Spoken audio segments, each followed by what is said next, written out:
Então, gente, eu criei esse vídeo para o pessoal aqui do Singularidades, né, para dar uma ajuda para quem sente um pouco de falta de contexto histórico, até de uma base teórica em metodologias ativas. É porque, né, quem não é graduado em pedagogia ou história ou não teve isso na graduação, às vezes sente um pouco isso, né, essa falta. E então eu resolvi fazer esse vídeo para dar uma ajuda aqui. Em primeiro lugar, né, o caminho que eu pensei em guiar é muito simples. A ideia é por que metodologias ativas, né? Quando elas surgem e exemplos na prática, né? Esse na prática não vou fazer nesse vídeo, porque senão vai ficar muito longo. Em primeiro lugar, para entender metodologia ativa, a gente tem que entender o que não é metodologia ativa. E para isso a gente tem que entender um pouco sobre o mundo como existia no passado, né? Então, basicamente, a gente adora falar mal do ensino tradicional, tal, porque é legal. Falar mal da professora velha, tal, que dava aula expositiva. Mas, basicamente, o ensino ele tem uma história que faz um pouco de lógica, né? Então, em primeiro lugar, a gente tem aqui uma divisor de águas, né? Que é o século XIX. Né, o século XIX tem muita mudança no mundo. Então, a gente tem uma explosão de invenção no mundo, trem, motor a vapor, vacina, as cidades crescem muito, telégrafo, finalzinho entre o cinema, fotografia, rádio. Assim, o mundo se transforma demais no século XIX. Né? A população explode, acaba a escravidão, a democracia começa a surgir, as mulheres começam a lutar por seus direitos assim, com muita força. Então, esse mundo, que ele está deixando de ser rural, ele, ele não foi pela primeira vez que ele não começou a ensinar as pessoas. Mas esse mundo inventou a escola do jeito que a gente conhece. Como assim? Antes tinha escola? Tinha, mas não era do jeito que a gente conhecia. Então, antes, como que era a escola, né? Então, eu coloquei aqui três imagens. Uma escola é um prédio, uma casa. Muitas vezes ela não funcionava todos os dias. Então, até 1800, quando a gente falava em escola, né, em muitos lugares do mundo, a escola era uma casa onde as pessoas, todo mundo do vilarejo ia, às vezes duas vezes, às vezes três vezes por semana, às vezes todo dia. O diretor era o professor, que era o cara que cuidava da escola. Ele que fazia o currículo, ele que fazia as aulas, ele comprava os livros, ele era o cara que cuidava da educação. Outras vezes, geralmente os alunos estudavam todos juntos, né? Não tinha separação de idade, então era o aluno com 6, 7, 8, 9, 10, 11 anos, né? Tem inclusive um caso de um método de ensino que tinha lá na Inglaterra que se colocava todo mundo no galpão, aí os mais adiantados ensinavam para os mais atrasados. Bem, tudo isso é o ensino pré-moderno, né? Se você lembra do Machado de Assis, em Dom Casmurro, ou mesmo nos contos, ele tem aula em casa, né? Muita gente, quando ia para a escola, ia para casa. A aula mais tradicional, escola mais tradicional, que a gente que lembra um pouco hoje, quando tinha era mais na faculdade, mais no ensino universitário, e na igreja. Né? As escolas mais ligadas à igreja lembrava mais a escola do jeito de hoje. Né? O século XIX muda tudo. Né? O século XIX ele exige das pessoas muitas coisas. Elas exigem primeiro que as pessoas saibam ler e escrever. Por quê? Porque agora ela trabalha na cidade. Se ela não sabe ler jornal, ela não arruma emprego. O jornal também é uma invenção nessa época. Ela agora vai trabalhar numa fábrica, ela precisa receber comando. Ela vai. E agora tem um monte de criança, porque a população explodiu e a gente não sabe o que fazer com elas. Entendeu? Então, enfiar num buraco aí não dá muito certo. Né? Quem lembra lá do livro do David Copperfield, Charles Dickens, que é onde as crianças ficavam na rua ou internato. Isso não era um bom modo de você gerir a sociedade. Até que, ao longo do século XIX, você vai criando um ensino que a gente conhece como ensino tradicional. Então, a gente tem duas imagens aí. O que é um ensino tradicional, né? Ele começa a ter a estrutura que a gente parece mais ou menos conhecer hoje, que é a sala de aula, é diferente, tá vendo? Bem diferente disso. Ó.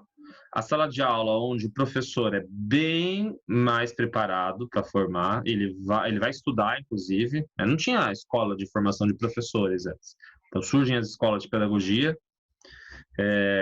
Antes até tinha uma outra pessoa que falava a palavra didática, né? A palavra didática é anterior a isso, mas não tinha estudo de didática para valer. Surgem os livros didáticos, do jeito que a gente conhece hoje. E antes, como era? Antes você lia, você estudava matemática, você comprava um livro de cálculo. Você ia estudar história, você lia um historiador, ou você lia um Homero, ou você lia Tito Livio, que eram os historiadores, eram os livros do passado. Você lia romance, você não tinha um livro didático, né? O livro didático surge aqui, no século XIX. E por que surge isso? Surge a escola com várias salas de aula, organizado. E por quê? Né? A gente fala muito mal desse ensino, mas ele foi muito útil. Né? Por quê? A ideia era ensinar para todo mundo, ou pelo menos para a maior parte das pessoas, muita coisa em bastante tempo. E o governo vai controlar um pouco isso. Aqui não, aqui o governo nem controla, nem sabe que o professor está ensinando, é a família que sabe, entendeu? Aqui o governo sabe, que o governo começa a criar currículo, o governo começa a normatizar o que tem na escola. A gente tem também o aluno ficando, né, de 4 a depois 8 anos na escola, que não tem obrigação de o aluno ficar na escola.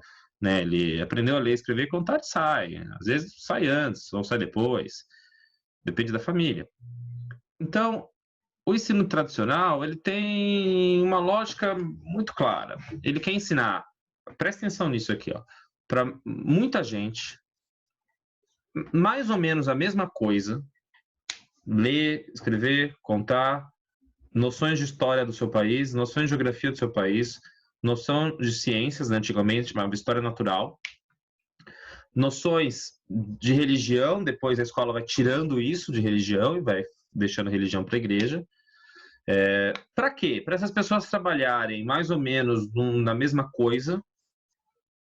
Então, você não tinha muita opção de trabalho, né? Ou você ia para a fábrica, ou você ia para o comércio, ou você ia para um escritório, né? Você tinha, lembra antigamente que era direito, a faculdade era direito, medicina, pedagogia, tinha poucas opções. No passado era mais ou menos assim, você tinha mais ou menos poucos tipos de trabalho e você tinha que ter um lugar só para ensinar isso.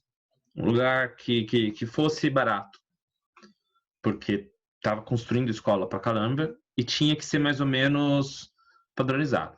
Né? E para isso tem uma psicologia por trás. Então, qual que é a psicologia por trás disso? Primeiro, se eu tenho muita gente, numa sociedade tradicional, eu vou exigir ordem. Então, essa sociedade, os mais velhos contam muito. É o mundo do passado, o mundo era um dos mais velhos, era um exemplo da sociedade. A gente até fala que as crianças, elas não vestiam roupas de crianças, ou os adolescentes não vestiam roupa de adolescentes, eles vestiam roupas dos mais velhos. Né? O aluno, ele tinha geralmente, se ele não fosse filho de alguém muito esperto, ele ia aprender o que o professor ensinasse. E se o professor não ensinava, ele não ia aprender. Ele não ia comprar livro era caríssimo, as editoras demoravam para fazer o livro era capa dura, tal, você ficava às vezes com o mesmo livro, você tinha 3, 4, 5 livros se você fosse uma pessoa média. Você tinha que ser funcional. Então, para ser funcional, você tinha que reproduzir a informação, reproduzir até aprender. Você estudava sozinho, então você era isolado aqui, ó, tá vendo? Quando você estava junto, você tinha uma concentração bem grande, tá? E quando você ia para casa, também estava sozinho. E mais ou menos o professor explicava e você testava. Então, o aprendizado era: o professor ensina, o aluno repete. Isso todo mundo sabe. Mas isso tem uma lógica, entendeu? Isso tem uma lógica para essa sociedade. Essa sociedade era a pessoa estava para ser médico e virava médico.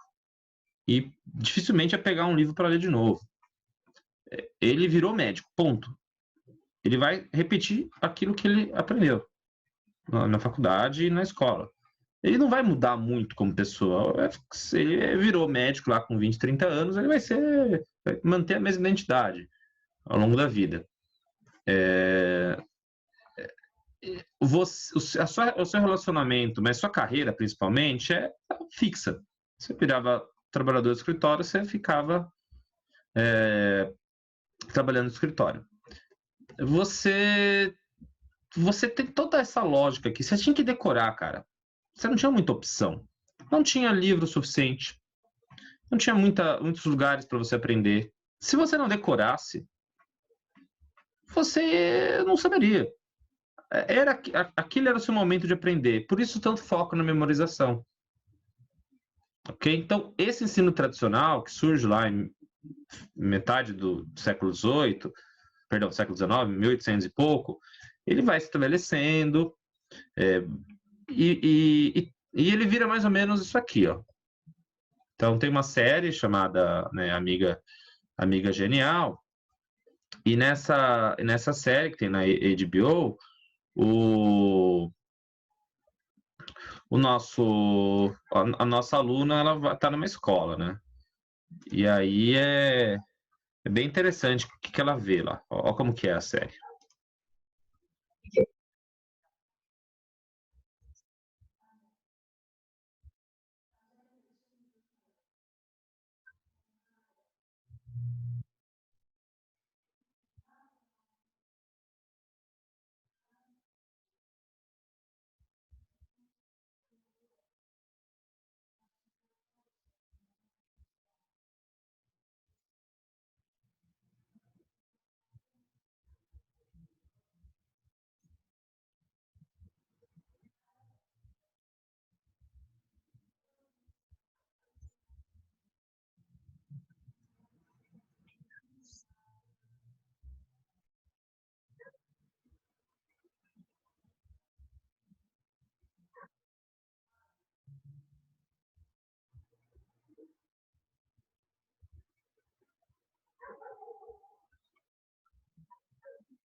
Aí tem uma cena interessante aqui, né? Que essa menina vai conversar com a professora, né? A professora chama ela de canto e fala assim: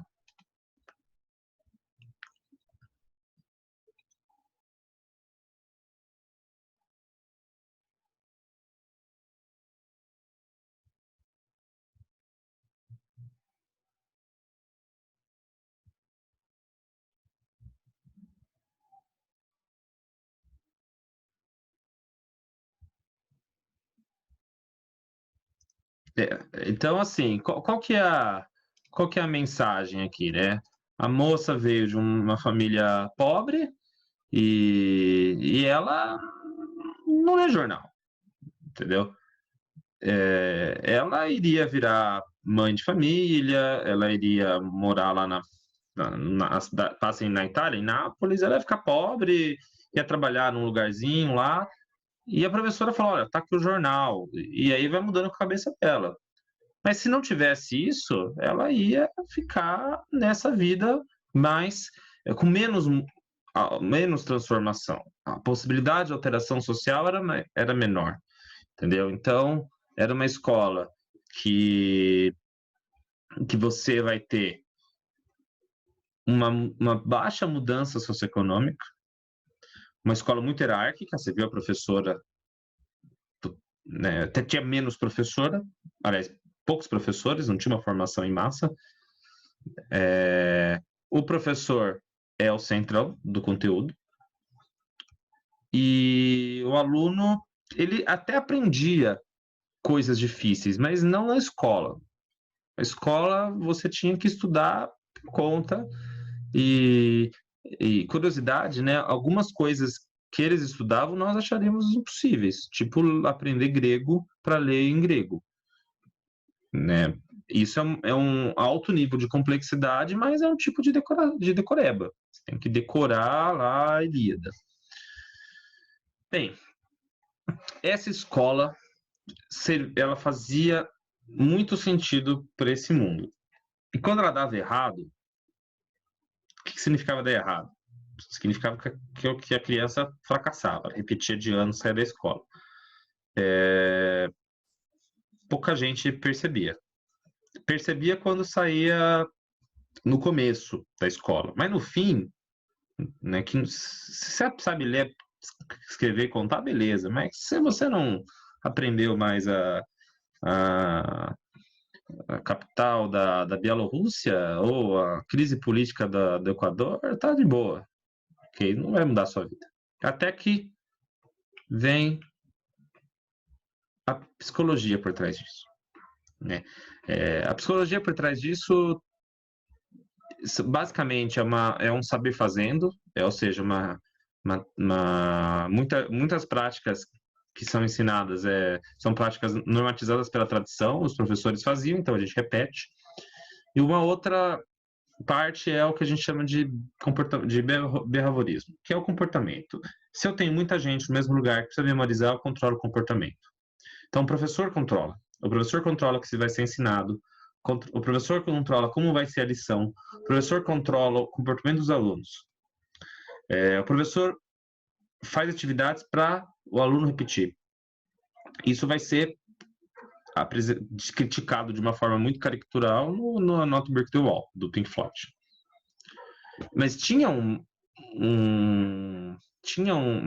ideia por trás disso. Era você ensinar mais em pouco tempo. Lembrando que a ideia era ensinar para todo mundo em 4 anos, que era o ensino primário antigamente. Os anos subsequentes, não era, muitas vezes não era nem obrigatório em alguns países. No Brasil nem tinha quase escola, que seria ensino fundamental 2, né? Ensino médio, então, era para ricaço. Mas nessa época já tinha gente reclamando disso. Então, nessa época, aí lá mais ou menos anos 30, você tinha, um pouco antes, um pouco depois, você tinha um monte de gente falando, pô, cara, você tá querendo ensinar um negócio, ensinar os alunos a ser banana, moleque não vai aprender a viver direito, moleque vai só obedecer, mas a gente quer que ele seja crítico, tal.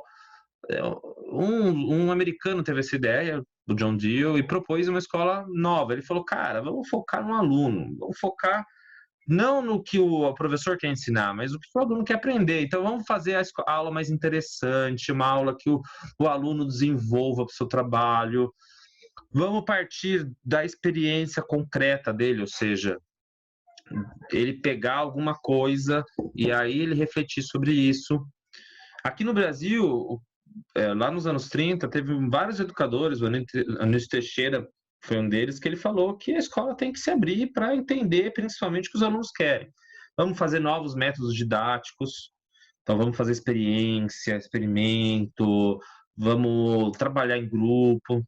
Imagina, trabalhar em grupo naquela época era de louco, você trabalhar em grupo. Não existia isso. Mas isso demorou para entrar na escola, entendeu? Isso demorou. E a gente vai ter, talvez, o grande modelo disso, o grande teórico do aprendizado vai ser o Piaget.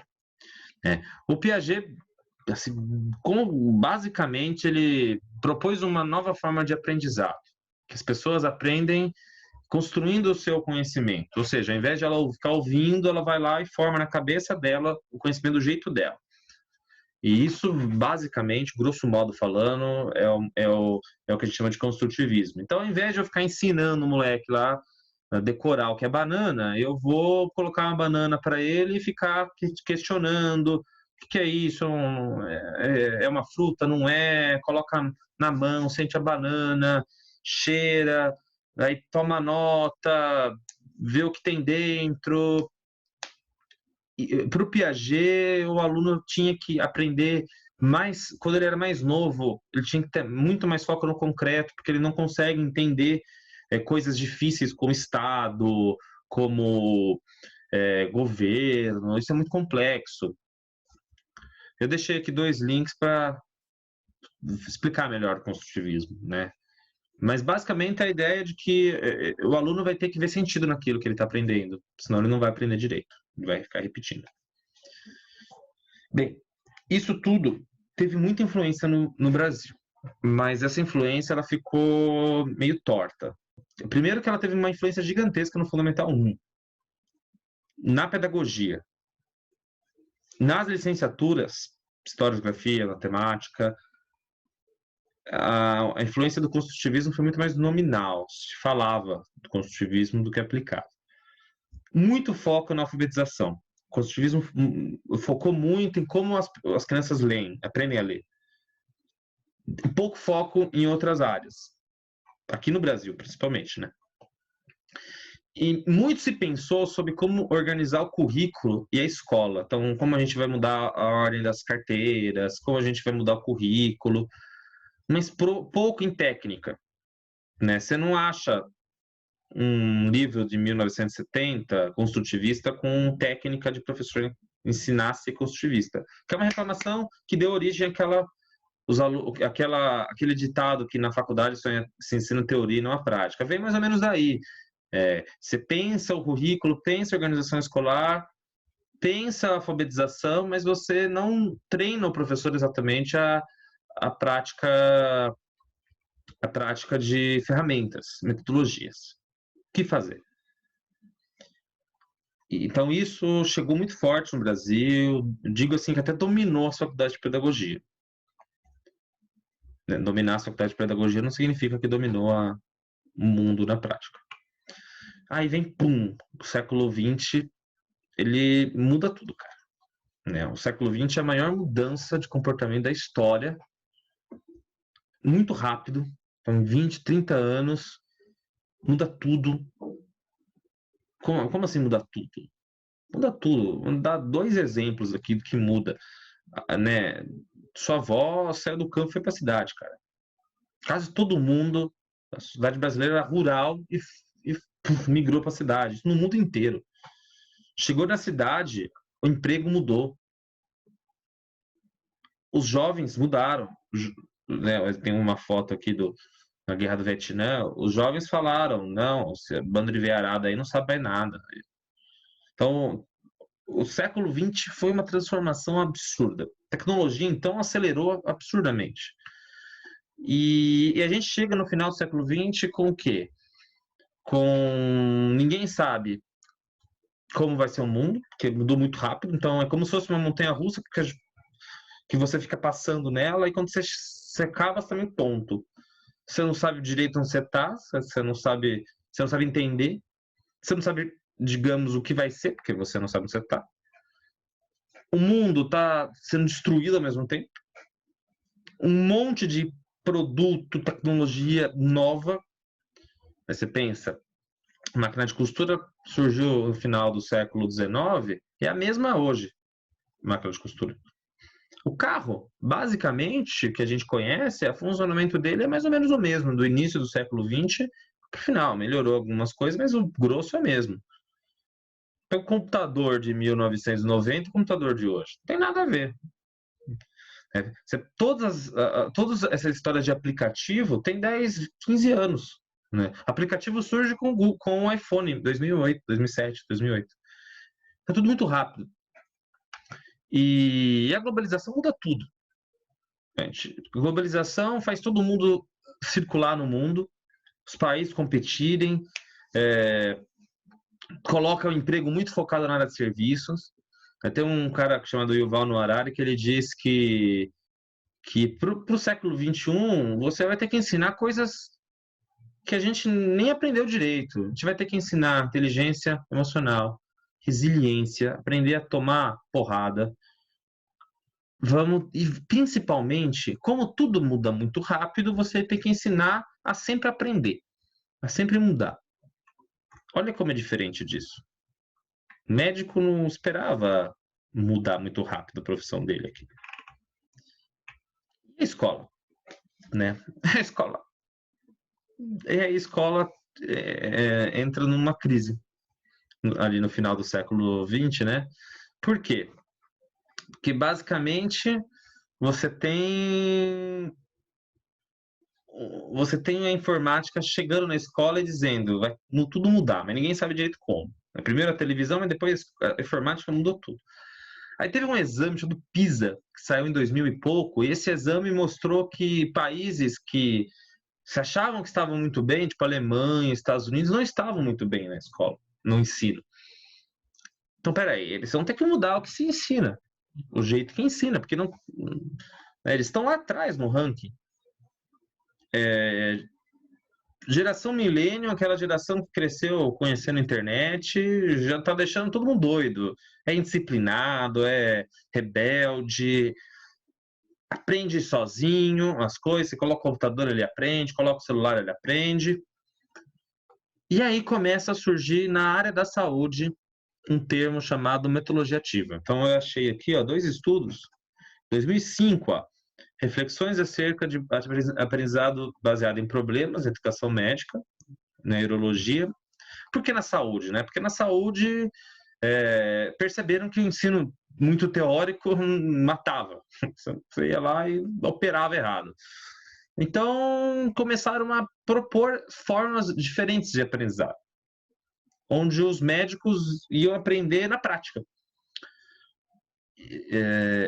Aliás, os médicos sempre tiveram uma parte da prática, mas a prática passou a ser o foco. E começou a surgir um termo chamado Active Learning. Ó.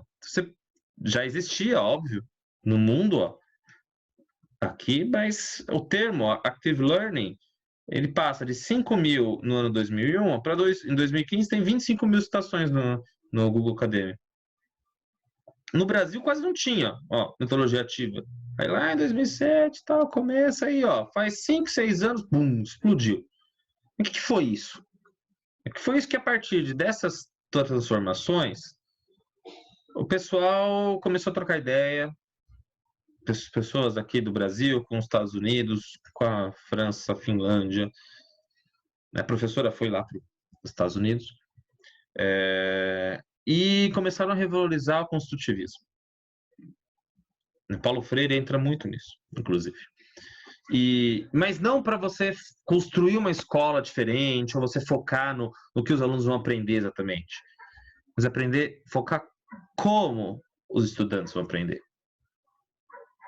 Então, ao invés de a gente ficar num escritório formulando uma escola diferente, nova, a gente vai na prática. Vamos elaborar formas específicas de como o aluno vai aprender. E com qual objetivo? O objetivo que o aluno esteja no centro. Como assim no centro? Ele que vai tocar o baú.